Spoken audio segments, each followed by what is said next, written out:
This conference will now be recorded. This is a pilot dose because I want to be interviewing people. And Can't wait. just a quick introduction to PJ, who I've been working with now for, gosh, on and off for a few years now. Quite And a more importantly, between the two of us, thousands, thousands of yeah. sales calls from Yes. all walks of life. All crazy ass walks of life. All of it. And this is what makes it more Yeah. unique than most professions. We are teaching people how to trade the markets.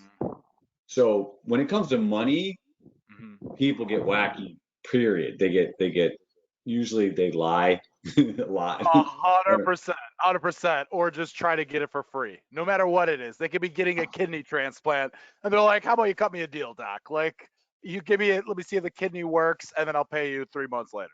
Like all the time. So, Oh, so PJ, that being said, you had a great idea for a series called Buyers or Liars, which is yes. an age-old, affliction of those in sales. Mm. But let's just give them a preview. Why don't you give a little story very briefly?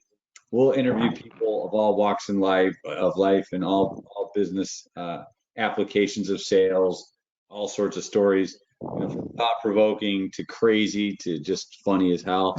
Um, Absolutely. but but this one I want to focus on your idea of buyers or liars. Tell me a story that you know of recently that you just comes to mind. I can think of a million, but anything Yeah. that comes to mind. The most recent one. All right. So I think it's along the lines of buyers are liars, but it's also just to show you how honestly batshit crazy people are. Like they'll sign up for something and then immediately be like, "Oh my god, what did I do to sign up for it?" Even though like they want it and need it. So my most recent story is a guy who sounds like he was just coming off of a meth binge, and he sounded like he was 85 years old, just came off meth, and because as you know, as part of being the enrollment specialist, they fill out a form to request a free trading lesson. And so I called him within 5 minutes of that form being filled out. 5 minutes, no more than that. It was actually probably closer to 2 minutes. And immediately his response is he doesn't pick up. So I text him. And his text is like, because my text is like, "Are you still interested in the free lesson you requested?" And he goes, "Yeah, but I don't know if this is going to be right for me."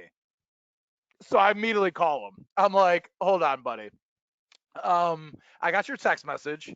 I just want to clarify, why would you, one, think it's not right for you? And two, if you thought that initially, why would you even bother signing up? Why? Like, what is the point in signing up then? If you know from the jump it's not going to be good for you." So he immediately tells me that he is blind, like legally blind. He's old and he can't stay in front of a computer for like more than 30 minutes. Isn't And that my next appointment? Didn't you schedule that? so this is how I get him too to get the appointment. Is he goes, "Honestly, he's like, I got a little bit of savings. I know I need the money, but I'm basically blind. I, even if the computer's blown up on the screen, I can only see half of the screen." And he's like, "Honestly, I'm just slow. I'm old and slow." So I was like, "Well, here's the thing about that. For what you're telling me, honestly, it's probably not going to be a good fit." But I'm like, "Do you have any money set aside?" And he's like, "I got a little bit." I was like, "Well, I'm hurting for appointments. So, you know what? I hear what you're saying, but I don't know how bad your eyesight is, and I don't know how bad your memory is either. So you could be overthinking something and saying, 'Oh, it's actually this bad,' but then when you see it, be like, 'Oh, I could actually see everything fine.'" So I told him, "Why don't we still get you to take a look?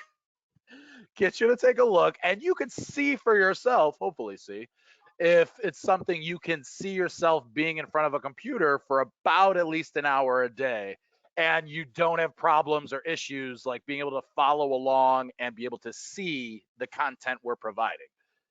And he goes, "That sounds like a pretty good idea, feller." I was like, "Yeah, well, I don't know." I just don't know. But I knew immediately from the jump of it, he was like, I'm blind, I'm old, and I can't be in front of a computer for more than 20 minutes. Well, and to kind of go along with that story of people not necessarily, being honest with us up front, I I don't know how many times. I mean, we're teaching people how to trade the markets, Mm. and I can understand some people have backgrounds, they have understanding, and they have training.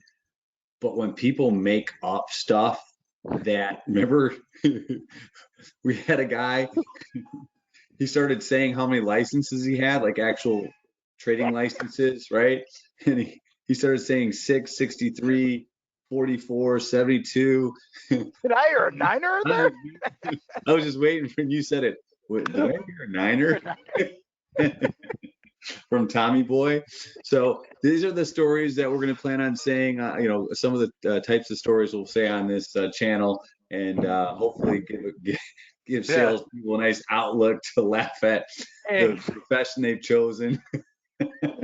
One of my, that reminds. Better. Go ahead.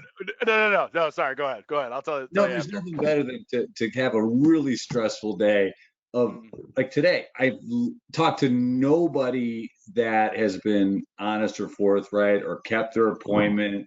I mean, earlier today we had a guy taking a shower during his appointment in the middle of the day, and and you can watch the last video on that one. Basically taking a shower during our appointment. Yeah. And I got one that's hilarious. Just a quick one, just to give you an idea. So I'm on the middle of a pitch. I'm like right in the middle of going through all of our programs, the analysis of where the guy's been, where he's going, what he wants to accomplish, how our company might be able to help him trade better, navigate the markets better, be more profitable, all the great stuff that we do. And I'm probably about half hour, 45-minute initial training. And all of a sudden I start hearing pee, like someone peeing. And I mean, it's pretty loud. It's a definite pee. I mean, I can hear it. It's good flow. I mean, it's a good flow. The guy's definitely got no prostate problems, no bladder problems whatsoever. Because your doctor must love him. His doctor must absolutely love him. Like, dude, incredible older guy too. And I said, "Sir, are you going to the bathroom right now?" He goes, "Oh yeah, I couldn't hold it. Couldn't put me on hold. Couldn't put me on mute. Couldn't say, let me right back to you." And by the way, that's not the only time. This guy had his phone in his hand while he's talking to me doing it. I've had people, I can hear it in the background. Hey, can I put you on hold real quick? And they don't put their phone on mute. And I can hear the bathroom in the back because you hear the toilet flush. But this guy full on was talking to me. I'm owning it. Yeah. I'm owning it. I'm going to the bathroom, talking to him. I don't care if he hears. That is the one beauty I will say of the elderly people we talk to.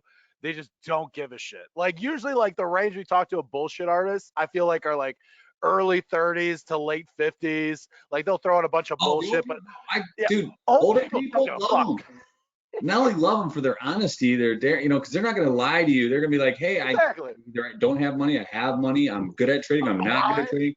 Right? The younger people, like I just got off the phone with another guy that was just completely like he's a rock star trader. I'm like, then why the hell did you sign up for education? All right, but listen, I do actually have an appointment to go to. We'll do this on a regular basis. I want to make sure that this broadcasts and looks good on camera. But this is Sales Ronin 2.0, a pilot 2.0.